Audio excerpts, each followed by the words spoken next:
from France, Anatole Delasus. C'était le 31 juillet dernier à Augsbourg, en Allemagne. Le Béarnais Anatole Delasus devenait vice-champion du monde de kayak extrême slalom. Une nouvelle discipline inaugurée dans le bassin palois en 2015 et qui revient à Pau les 27 et 28 août prochains pour une manche de Coupe du Monde.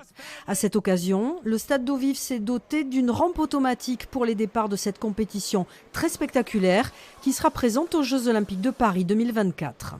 Ce sera la première fois que l'extrême slalom sera aux Jeux Olympiques, donc une première. Épreuve vraiment spectaculaire avec un départ à 4 sur une rampe. On arrive dans l'eau et après tout l'enjeu avec le parcours de pouvoir se dépasser, se bousculer sans se faire bousculer et avec le seul but c'est d'arriver le premier en bas. Mais cette manche de Coupe du Monde sera aussi l'occasion de voir les plus grands champions de canoë-kayak.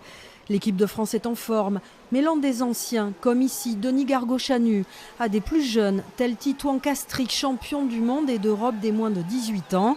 Les Béarnais Marjorie Delasus, Romane Prigent ou Benjamin Régnat tenteront également de monter sur le podium.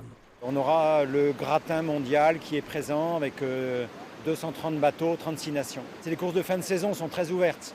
Les championnats du monde sont passés, les championnats d'Europe sont passés. Donc là maintenant, les gens se lâchent un peu plus et il y en a qui vont soif de revanche, d'autres de confirmation et ça va être très sympa. Dernière épreuve internationale courue à Pau avant les JO de Paris 2024. La Coupe du Monde de canoë-kayak, c'est du 26 au 28 août au Stade d'Eau Vive.